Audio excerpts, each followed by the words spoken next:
Hi hello ಎಲ್ಲರಿಗೂ ನಮಸ್ಕಾರ. Sunil Kumar D at Duniya YouTube ಚಾನಲ್ಗೆ ಎಲ್ಲರಿಗೂ ಸ್ವಾಗತ. ಇವತ್ತಿನ ಈ ವಿಡಿಯೋದಲ್ಲಿ ಜೀವನದಲ್ಲಿ ಗೆಲ್ಲಬೇಕು ಅಂದರೆ 5 ಟಿಪ್ಸ್ಗಳನ್ನು, ಸಿಂಪಲ್ ಟಿಪ್ಸ್ಗಳನ್ನು ನಾನು ಎಕ್ಸ್ಪ್ಲೇನ್ ಮಾಡ್ತಾ ಇದ್ದೀನಿ. ಪ್ರತಿಯೊಬ್ಬರೂ ಕೂಡ ತಾವು ಜೀವನದಲ್ಲಿ ಗೆಲ್ಲಬೇಕು, ಏನಾದರೂ ಸಾಧಿಸಬೇಕು, ಸಾಕಷ್ಟು ಹಣ ಗಳಿಸಿ ಸೆಟಲ್ ಆಗಬೇಕು ಅಂತ ಆಸೆ ಇರುತ್ತೆ. ಸೊ ನಿಮ್ಮ ಎಲ್ಲ ಡ್ರೀಮ್ಸ್ಗಳನ್ನು ಫುಲ್ಫಿಲ್ ಮಾಡೋದಕ್ಕೆ ರಾಬಿನ್ ಶರ್ಮಾ ಅವರ the monk who sold his Ferrari ಪುಸ್ತಕ ತುಂಬಾ ಹೆಲ್ಪ್ ಮಾಡುತ್ತೆ. ನೀವು ಕೂಡ ಈ ಪುಸ್ತಕವನ್ನು ಕೊಂಡುಕೊಂಡು ಸ್ಟಡಿ ಮಾಡಿ. ತುಂಬ ಅದ್ಭುತವಾಗಿದೆ, ತುಂಬ ಕಡಿಮೆ ಬೆಲೆಗೆ ಸಿಗುತ್ತೆ. ತಡ ಯಾಕೆ? ರಾಬಿನ್ ಶರ್ಮಾ ಅವರ ಪ್ರಕಾರ ನಾವು ಗೆಲ್ಲೋದಕ್ಕೆ 5 ಸೂತ್ರಗಳು ಇಂತಿವೆ. ಸ್ಟೆಪ್ ನಂಬರ್ 1, ವಿಜುವಲೈಸೇಷನ್ ಮಾಡ್ಕೊಳ್ಳೋದು. ಸೊ ಪರಿಣಾಮದ ಬಗ್ಗೆ ಸ್ಪಷ್ಟ ಕಲ್ಪನೆ ಇರುವಂಥದ್ದು. ಸೊ ನಾವು ಬೆಳಗ್ಗೆ ಎದ್ದ ತಕ್ಷಣ ನಮ್ಮ ಮನಸ್ಸಿನಲ್ಲಿ ನಾವೇನಾಗಬೇಕು ಅಂತ ಬಯಸ್ತೀವೋ, ಸೊ ಆ ಒಂದು ಚಿತ್ರಣವನ್ನು ನಾವು ನಮ್ಮ ಮನಸ್ಸಿನಲ್ಲಿ ಮೂಡಿಸ್ಕೋಬೇಕು. ಉದಾಹರಣೆಗೆ, ನಾನು ಜಿಮ್ನಾಸ್ಟಿಕ್ಗೆ ಸೇರಿ ಒಬ್ಬ ಹೀರೋ ಥರ ಸ್ಟಂಟ್ಸ್ ಮಾಡಬೇಕು ಅಂತ ಆಸೆ ಇದ್ದರೆ ನಾವು ಪ್ರತಿದಿನ ಬೆಳಗ್ಗೆ ಎದ್ದ ತಕ್ಷಣ ನಾವು ಆ ರೀತಿ ಮಾಡ್ತಾ ಇದ್ದೀವಿ, ಕಲ್ತಿದ್ದೀನಿ, ಎಲ್ಲರ ಮುಂದೆ ಶೋ ಕೊಡ್ತಾ ಇದ್ದೀನಿ, ಎಲ್ಲರೂ ಚಪ್ಪಾಳೆ ಹೊಡಿತಾ ಇದ್ದಾರೆ, ನಾನು ತುಂಬ ಚೆನ್ನಾಗಿ ಜಿಮ್ನಾಸ್ಟಿಕ್ ಮಾಡ್ತಾಯಿದ್ದೀನಿ. ಸೊ ಈ ರೀತಿಯ ಒಂದು ದೃಶ್ಯೀಕರಣವನ್ನು ವಿಜುವಲೈಸ್ ನಾವು ಮಾಡ್ಕೋಬೇಕು. ಸೊ ಈ ರೀತಿಯ ಒಂದು ಚಿತ್ರಣವನ್ನು ನಮ್ಮ ಮನಸ್ಸಿನಲ್ಲಿ ನಾವು ತಂದುಕೊಂಡ್ರೆ ಆಟೋಮೆಟಿಕ್ಕಾಗಿ ನಮಗೆ ಒಳಗಡೆಯಿಂದ ಸ್ಫೂರ್ತಿ ಸಿಗುತ್ತೆ. ಅದು ಕಾಲಕ್ರಮೇಣ ಖಂಡಿತವಾಗಿಯೂ ನೆರವೇರುತ್ತೆ. ಸ್ಟೆಪ್ ನಂಬರ್ 2, ನಮ್ಮ ಮೇಲೆ ನಾವು ಒತ್ತಡವನ್ನು ಹಾಕೋಬೇಕು. ನಾವು ಈ ಕೆಲಸವನ್ನು ಮಾಡ್ತೀನಿ ಅಥವಾ ಈ ವಿದ್ಯೆಯನ್ನು ಕಲಿತೀನಿ ಅಂತ ನಮಗೆ ನಾವೇನೇ ಪ್ರತಿಜ್ಞೆಯನ್ನು ಮಾಡ್ಕೋಬೇಕು. ಸೊ ಹೀಗೆ ಮಾಡೋದ್ರಿಂದ ನಮ್ಮ ಮನಸ್ಸು, ಆತ್ಮ, ನಮ್ಮ ದೇಹ ಎಲ್ಲವೂ ಕೂಡ ಆ ವಿಷಯದ ಬಗ್ಗೆ ಕಂಪ್ಲೀಟಾಗಿ ಫೋಕಸನ್ನು ಮಾಡುತ್ತೆ. ಇದರಿಂದಾಗಿ ನಾವು ನಮ್ಮ ಗುರಿಯನ್ನು ತಲುಪೋದಕ್ಕೆ ಈಸಿ ಆಗುತ್ತೆ. ಸ್ಟೆಪ್ ನಂಬರ್ 3, ಡೆಡ್ಲೈನನ್ನು ಹಾಕೋಬೇಕು. ಸೊ ನಮ್ಮ ಗೋಲನ್ನು ರೀಚ್ ಆಗೋದಕ್ಕೆ ನಾವು ಖಂಡಿತವಾಗಿಯೂ ಡೆಡ್ಲೈನನ್ನು ಹಾಕ್ಕೊಳ್ಳೇಬೇಕು.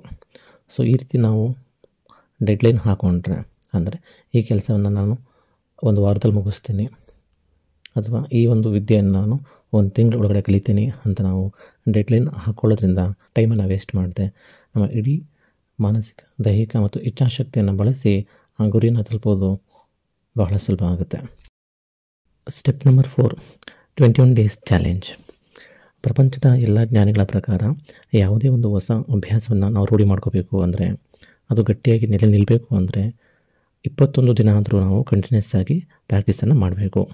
ಉದಾಹರಣೆಗೆ, ನಾವು ಬೆಳಿಗ್ಗೆ 5 ಗಂಟೆಗೆ ಎದ್ದು ಓದಬೇಕು ಅಂತ ಅಂದ್ಕೊಂಡ್ರೆ ಅಥವಾ ನಾವು ರನ್ನಿಂಗ್ ಹೋಗಬೇಕು ಅಂತ ಅಂದ್ಕೊಂಡ್ರೆ ಕನಿಷ್ಠ ಪಕ್ಷ 21 ದಿನ ಆದರೂ ಕೂಡ ನಾವು ಪ್ರತಿದಿನ ಬೆಳಿಗ್ಗೆ 5 ಗಂಟೆಗೆ ಏಳುವ ಅಭ್ಯಾಸವನ್ನು ಮಾಡಬೇಕು. ಅದಾದಮೇಲೆ ಆಟೋಮೆಟಿಕ್ಕಾಗಿ ವಿತೌಟ್ ಅಲಾರಾಮು ನಿಮಗೆ 5 ಗಂಟೆಗೆ ಎಚ್ಚರ ಆಗುತ್ತೆ. ಸೊ ಇದೊಂದು 21 days rule. Step number 5 and last, ಈ ಸಾಧನೆಯ ಪ್ರೋಸೆಸ್ಸನ್ನು ನಾವು ಎಂಜಾಯ್ ಮಾಡಬೇಕು. ಏನನ್ನೇ ಕಲಿತರೂ ಕೂಡ ಅದನ್ನು ನಾವು ಎಂಜಾಯ್ ಮಾಡೋದನ್ನು ಕಲಿಯಬೇಕು. ಸೊ ನಾವು ಕಲಿಕೆಯನ್ನು ಅಥವಾ ಕೆಲಸವನ್ನು ಎಂಜಾಯ್ ಮಾಡೋದು ಕಲಿತ್ರೆ, ಪ್ರೀತಿಯಿಂದ ಮಾಡೋದನ್ನು ಕಲಿತ್ಕೊಂಡ್ರೆ ನಮಗೆ ಆ ಕೆಲಸ ಯಾವುದೇ ಕಾರಣಕ್ಕೂ ಕಷ್ಟ ಅಂತ ಅನಿಸೋದಿಲ್ಲ. ಸೊ ಈ ವಿಷಯದಲ್ಲಿ ನಮಗೆ ಪ್ಯಾಷನ್ ಇರಬೇಕು. ಸೊ ಒಟ್ಟಾರೆಯಾಗಿ ಒಂದೇ ಲೈನಲ್ಲಿ ಹೇಳಬೇಕು ಅಂತಂದರೆ, ಈ ಗುರಿ ಸಾಧನೆಯ ಮಾರ್ಗದಲ್ಲಿ ನಡಿಬೇಕಿದ್ರೆ ನಾವು ಸಂತೋಷವಾಗಿ ಇರಬೇಕು. ಹಾಗಿದ್ದರೆ ನಾವು ನಮ್ಮ ಗುರಿಯನ್ನು ತಲುಪೋದು ತುಂಬಾ ಈಸಿ ಆಗುತ್ತೆ. ಇನ್ನೊಮ್ಮೆ ರೀಕ್ಯಾಪ್ ಮಾಡೋದಾದರೆ, ಸ್ಟೆಪ್ ನಂಬರ್ 1, ನಾವೇನಾಗಬೇಕು ಅಂತ ಅನ್ಕೋತೀವಿ ಅದನ್ನು ವಿಜುವಲೈಸ್ ಮಾಡ್ಕೋಬೇಕು. ಸ್ಟೆಪ್ ನಂಬರ್ 2, ನಮಗೆ ನಾವೇ ಪ್ರತಿಜ್ಞೆಯನ್ನು ಮಾಡಬೇಕು, ಆ ಕೆಲಸವನ್ನು ಮಾಡ್ತೀನಿ ಅಂತ ಹೇಳಿ. ಸ್ಟೆಪ್ ನಂಬರ್ 3, ನಾವು ಡೆಡ್ಲೈನನ್ನು ಹಾಕೋಬೇಕು, ಇಂತಿಷ್ಟು ಸಮಯದಲ್ಲಿ ಆ ವಿಷಯವನ್ನು ಕಲಿತೀನಿ ಅಂತ ಡೆಡ್ಲೈನನ್ನು ಹಾಕೋಬೇಕು. ಸ್ಟೆಪ್ ನಂಬರ್ 4, 21 ಡೇಸ್ ಚಾಲೆಂಜ್, ಅಂದರೆ ನಮ್ಮ ಹಳೆಯ ಅಭ್ಯಾಸಗಳನ್ನು ಬಿಟ್ಟು ಹೊಸ ಅಭ್ಯಾಸಗಳನ್ನು ಶುರು ಮಾಡೋದಕ್ಕೆ ನಾವು 21 ಡೇಸ್ ಆದರೂ ಸಾಧನೆಯನ್ನು ಮಾಡಬೇಕು. ಸ್ಟೆಪ್ ನಂಬರ್ 5, ಈ ಒಂದು ಸಾಧನೆಯ ಪ್ರೋಸೆಸ್ಸನ್ನು ನಾವು ಎಂಜಾಯ್ ಮಾಡಬೇಕು.